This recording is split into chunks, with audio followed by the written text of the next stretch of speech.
The palace gates were still as stone, but inside, history had just been rewritten.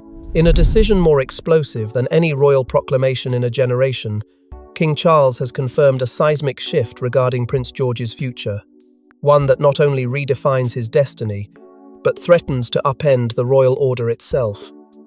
Why now? Why George? And what was decided that has even William and Catherine looking shaken?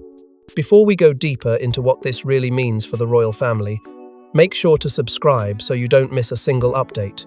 The official statement from Buckingham Palace was brief, cold, almost surgical in its wording, but its impact was immediate and thunderous. It began as a ripple in the corridors of power and quickly erupted into a national maelstrom.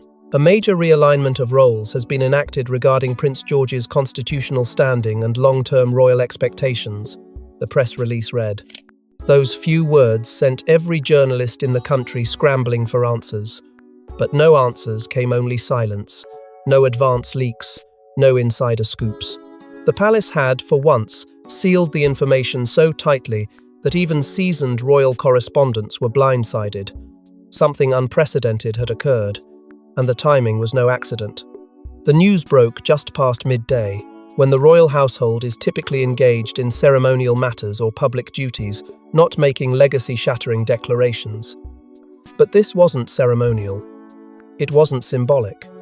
It was surgical, strategic, a restructuring of the monarchy's inner architecture centered not on the reigning king, but on a child, a boy not yet crowned, but already burdened with the full weight of monarchy. Prince George, just 12 years old, had become the center of a royal pivot that would shake not only the family, but the very foundation of the institution itself. Catherine, Princess of Wales, had reportedly left a private meeting at Windsor Castle less than 2 hours before the announcement, her face drained of color. A trusted aide said she looked as if she'd seen a ghost. No public statement came from her, no comments from William, only a shared silence that felt louder than words. What was she told behind those closed doors? And why did it leave her visibly shaken, even as the cameras lingered for some form of reaction? Insiders now confirm the decision had been finalized days earlier, signed by King Charles in the quiet of his private office, without Queen Camilla present. That absence, royal observers noted, was not just symbolic, it was political. Deliberate. For months, rumors had hinted at fractures in the crown's vision for succession, but no one imagined the shift would come so soon or with such brutal finality. The document was not a mere gesture, it was binding, legal, irreversible. Immediately, the speculation turned feverish. Had George been formally elevated, bypassing decades of royal transition planning? Was this the first step in a partial abdication? Or had the king signaled something even more radical, a decentralization of monarchical power that would thrust George into a position far beyond ceremony? Every possibility came with consequence. Every theory added a layer of fear, intrigue, or hope, depending on where in the palace hierarchy you stood. As the official seals dried on the royal papers, the old rules began to crumble. The whisper network of royal advisors and long-serving aides buzzed with panic. There were no precedents to lean on. No precedent for a child being given such unprecedented scrutiny, nor one where the future monarch's path was altered this drastically, without the public even being prepared. But to understand why this moment is shaking the monarchy's foundations, we need to rewind the timeline and uncover the pressure building behind palace walls. From the moment Prince George was born, he was branded not just as the future king, but as the symbol of continuity, calm, and tradition. But beneath the surface of that royal smile lies a boy whose future has been anything but stable, shaped by whispers of modernity, rebellion, and royal reformation. His arrival was hailed as a new dawn, the third in line, the bridge between a fading monarchy and its future. But behind palace doors, that bridge was already cracking under the weight of two competing visions. On one side, William and Catherine, determined to raise their son as a boy first, and a king second, a child with empathy, privacy, and a sense of normalcy. And on the other, King Charles, flanked by centuries of expectation and a royal machine unwilling to loosen its grip. From his earliest years, George became a silent battlefield in a war of ideologies. His every step, his every gesture, carefully orchestrated or deliberately hidden depending on which side held sway. While the public saw staged birthday portraits and brief public waves, insiders whispered of a much deeper conflict. The deliberate shielding of George from the traditional royal moulding, even as pressure mounted to place him on the path of formal grooming. Charles, raised under the crushing discipline of monarchy, reportedly grew uneasy at the boy's minimal exposure to protocol and ritual. In contrast, Catherine pushed back firmly, protecting George's time, shielding him from cameras, and delaying royal duties. William, caught between legacy and loyalty, walked a tightrope, one foot in his father's world, the other in the future he hoped to build. But that balance came at a cost. Tensions seeped through every decision. From George's unusual choice of schools to his limited foreign exposure, each moment became a proxy war between generations. Behind closed doors, Queen Camilla was said to be particularly critical of Catherine's light-touch strategy. She reportedly urged Charles to enforce more rigorous expectations, a return to the kind of structure she believed George would one day need if the monarchy were to survive modern scrutiny. Those conversations weren't gentle.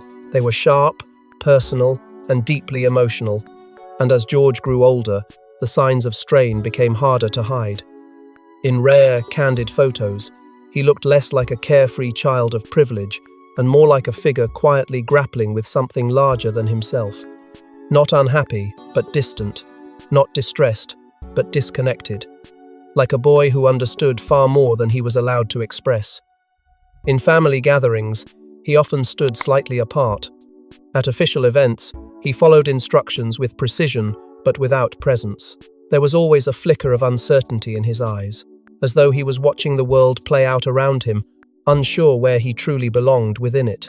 Some aides began referring to him, in hushed tones, as the crown in waiting and waiting. And yet, beneath that stillness, something else was growing: awareness, resistance, perhaps even purpose. George wasn't being shaped in the old royal image.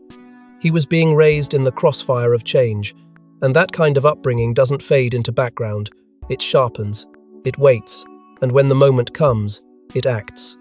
But this isn't just about parenting or preparation, this is about power, and the future king's role in a monarchy fighting for survival. What the public never saw were the quiet meetings behind sealed oak doors, King Charles's private council of royal advisors, debating George's destiny like strategists before a war. And now, we know, they've made their move. For months the signs were subtle, almost imperceptible to anyone outside the palace walls. Calendar clearances, unusual absences. Charles retreating from public engagements under the guise of restructuring, when in truth, he was assembling a war room. This wasn't the Privy Council. This wasn't the cabinet. This was something far more selective. His so-called Transition Council, hand-picked and sworn to silence, operated in the margins of royal protocol, accountable only to him. Senior courtiers, long-trusted advisors, constitutional scholars, and at the heart of it all, one wild card no one expected: Princess Anne. Her inclusion was deliberate, strategic. The only royal Charles trusted to counterbalance the rigidity of law with the weight of legacy.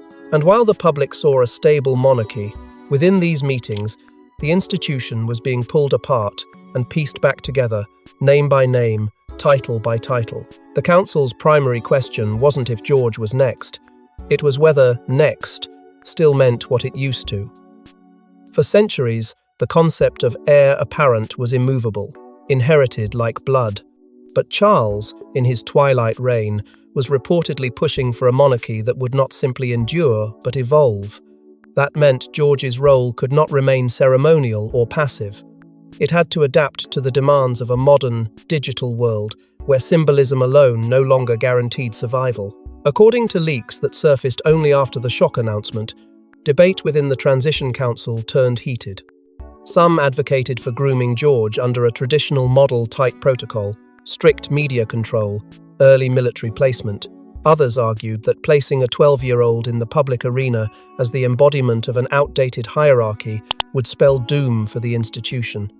Charles, ever the reformer in private, allegedly stunned the room when he asked aloud whether the monarchy even needed a traditional heir anymore.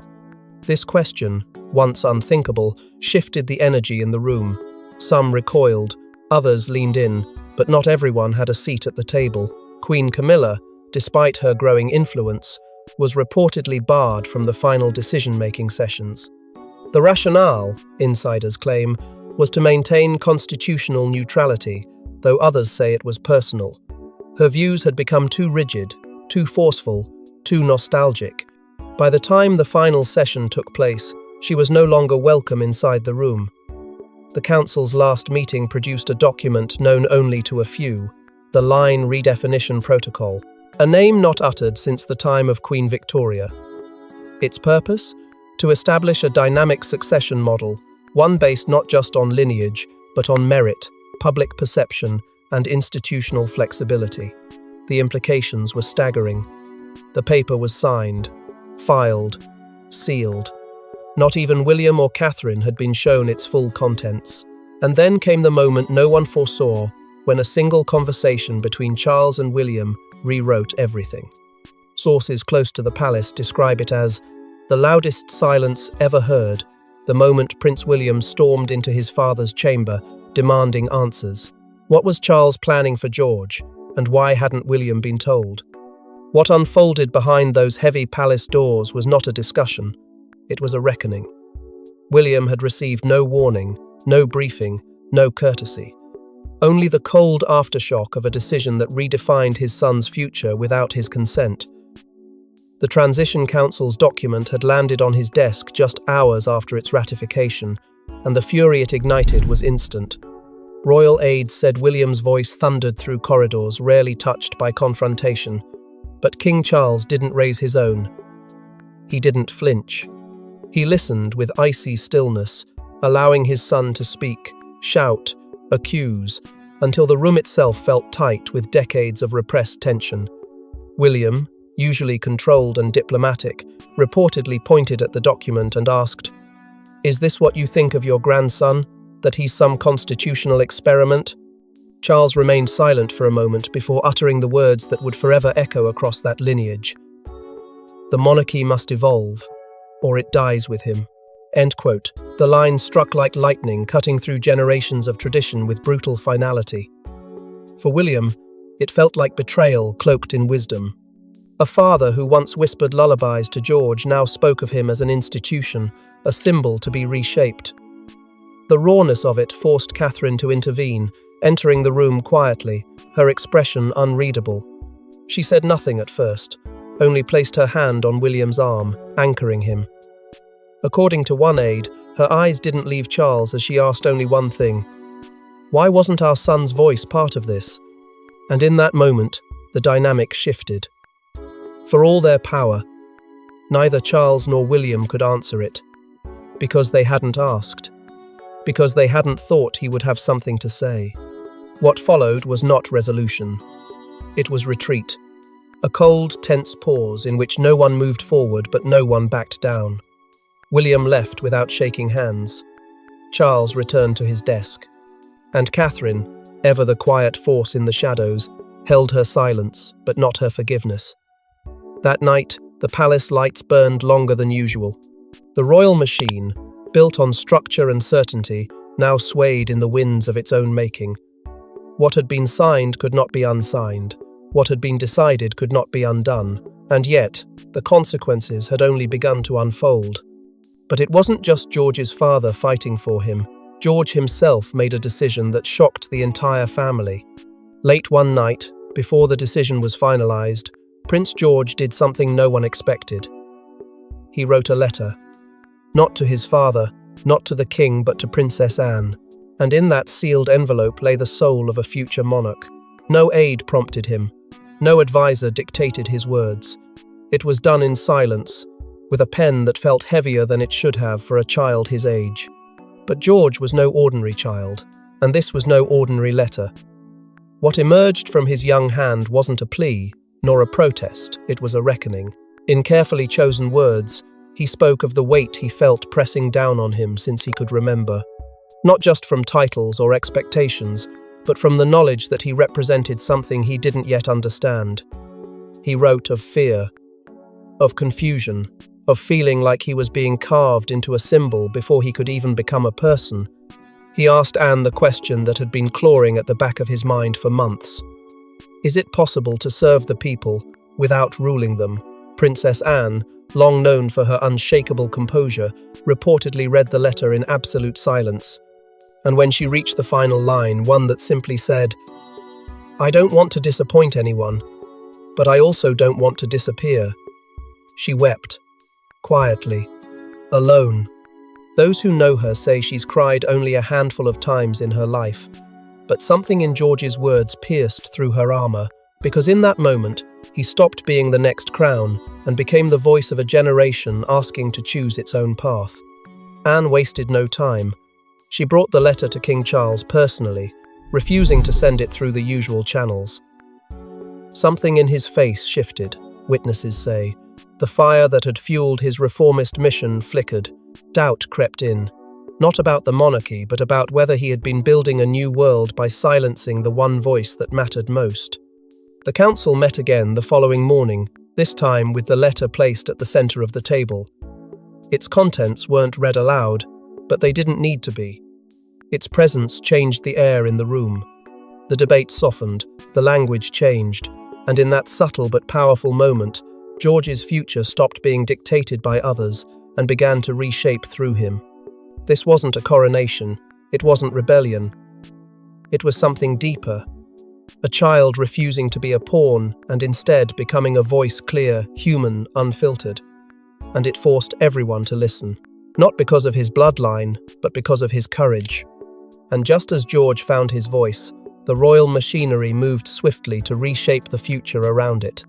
The phrase was chilling in its clarity. A conditional monarchy. That's what the new royal document declared. And George's position was no longer just a title, but a test. A radical new model had been signed into existence. It shattered centuries of tradition in one quiet stroke. The monarchy, once bound by lineage and blood alone, was now binding its future to something far more volatile: merit, performance, public trust. And Prince George, at just 12 years old, became the first heir in British royal history whose accession would not be guaranteed. Instead, it would be earned. The newly signed doctrine outlined a vision unlike anything the monarchy had dared before. While the line of succession would remain intact in name, it would now face formal review periods, triggered at key ages and milestones. George's behavior, choices, and service to the public would be assessed not by his family, but by an independent royal trust board. The idea was simple in theory, but explosive in practice. A monarch must not only be born, but prove themselves worthy in a modern world.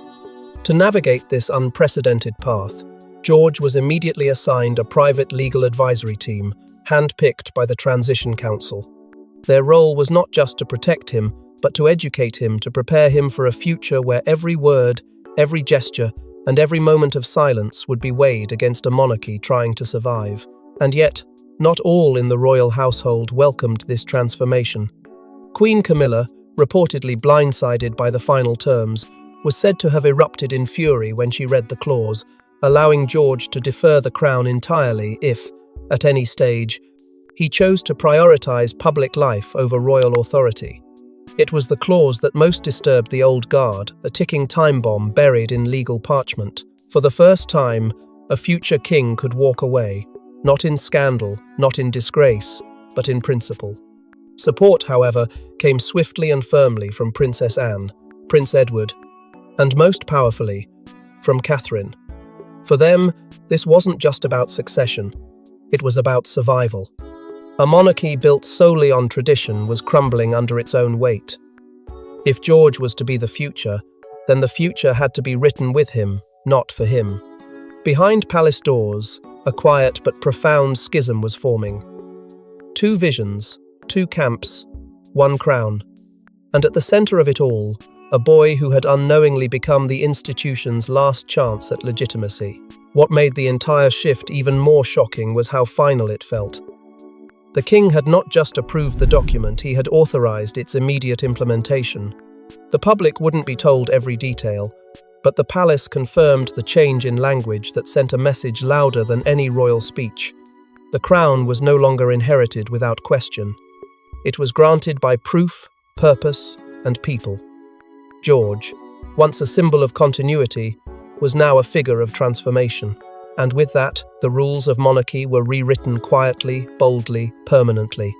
The ripple effects were immediate, and not everyone in the royal family was willing to accept George's conditional future. Inside Clarence House, voices echoed like thunder.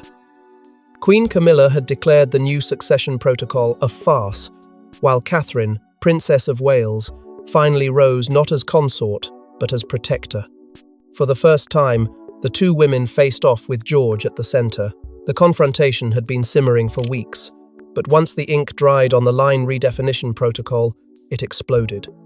Camilla, long a fierce defender of lineage and legacy, was incensed. To her, the conditional monarchy wasn't just reform, it was betrayal. A betrayal of history, of heritage, of everything she had clawed her way into. She called the document an insult to centuries of bloodline certainty, a dangerous surrender to populism. In private, she accused the king of caving to modernity, of rewriting tradition to please a restless generation. But Charles didn't yield. His refusal to reopen the discussion only deepened the rift. And when Camilla stormed into his private study demanding a reversal, she found a man resolute, unmoved. His words were firm, almost cold. "We serve the future, not the past." But it wasn't the king who delivered the real blow. It was Catherine. For years, she had kept her composure in the face of whispers and scrutiny. But this time, she stepped forward, not as wife or mother, but as a force. Behind closed doors, away from protocol and press, she confronted Camilla directly. What was said remains mostly unconfirmed, but those close to the scene said the air in the palace shifted after that meeting. One aide described it as words that no one can unsay. Catherine didn't shout. She didn't plead. She declared. And when she left that room, something had changed, not just in the hierarchy of the palace, but in the eyes of everyone who had ever underestimated her. George, too, was impacted. Though shielded from the direct fallout, he saw the emotional aftermath unfold around him. He saw Camilla's cold glances, his mother's silent strength, and the subtle yet unmistakable shift in how people moved when Catherine entered a room. She had taken the blow for him, absorbed the fury, and emerged with something more powerful than sympathy or authority. In the days that followed, the public began to take notice. Catherine's public appearances grew sharper, her tone more deliberate. No longer just the future queen, she now exuded the poise of someone already stepping into power. It wasn't performance, it was purpose. A quiet signal that the monarchy was not just in reform, it was in transition. Meanwhile, Camilla found herself increasingly isolated. Allies within the household began to fall silent. Longtime courtiers distanced themselves. The influence she once wielded effortlessly now felt fragile, questioned, and slowly slipping from her grasp. Her attempts to push back met quiet resistance.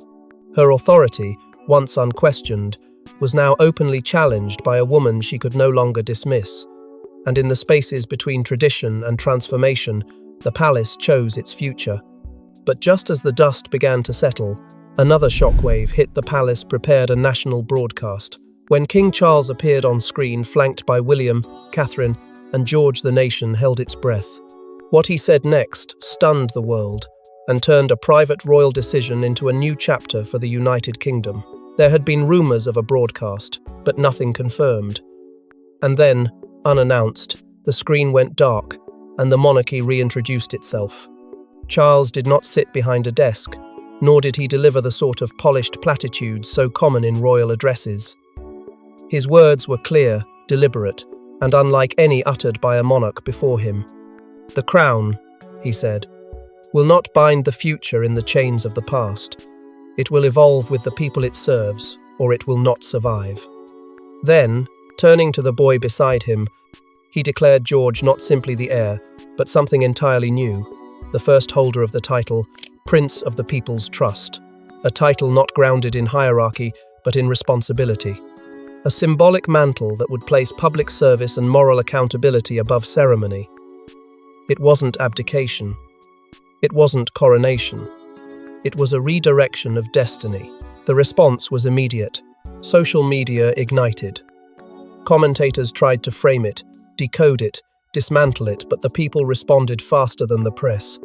Young citizens, many of whom had dismissed the monarchy as outdated, suddenly found themselves moved. They saw a 12-year-old boy not draped in entitlement, but tasked with duty. Reformists praised the move as revolutionary. Schools began holding discussions about monarchy, responsibility, and change. For the first time in years, the royal institution felt like something people were allowed to feel part of, rather than merely observe. But not everyone welcomed the announcement. Members of the House of Lords raised urgent questions about constitutional precedent.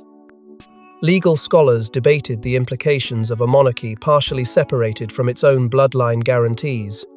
A few former courtiers privately called the move a branding exercise wrapped in reform. And yet, despite the swirling debate, the moment that silenced all skepticism came not from Charles but from George. He stepped forward only briefly. His voice was quiet, almost shy, but his words carried weight. I may carry a title, but I want to earn trust. I want to listen before I speak, learn before I lead. It wasn't rehearsed grandeur. It was something more powerful, humility, laced with intention. For many, it was a flashback to a young Princess Elizabeth addressing children during World War II, a moment that once comforted a frightened nation. Now, a generation later, George's address stirred something similar, a cautious but profound hope. And yet, the broadcast was not a conclusion. It was a signal flare, a warning and a welcome. The monarchy was stepping into a storm of change, and this was merely the first step into uncertain territory. The traditionalists would resist, the future would demand more, and George, barely old enough to choose his own schedule, was already carrying the hopes of a nation uncertain of what it wants, but unwilling to return to what it had. But even in this historic declaration, the royal family knows this is only the beginning. The crown was once a symbol of immutable destiny. But now, it floats in limbo, its future shaped not by bloodline alone, but by choice, by conscience, by courage. Prince George's path is no longer written in gold, but forged in uncertainty. In the weeks following the national broadcast, a quiet but unmistakable transformation began to take shape. George did not enter royal boot camps. He wasn't cloaked in titles or drowned in ceremonies. Instead, he stepped into something far more human, more unpredictable, a mentorship initiative centered not within palace walls, but in public institutions across the country. Homeless shelters, youth programs, veterans centers. It wasn't for cameras. It wasn't a publicity tour. It was the beginning of a new education, one rooted not in protocol, but in people. The young prince, now known as the People's Trust, began to listen before speaking, shadow before leading. And it was there, in that humility, that something unexpected emerged. Resonance. Whispers grew louder inside constitutional circles, talks of formally separating the ceremonial crown from the executive identity of the monarchy, a duality where symbolism no longer automatically equaled control.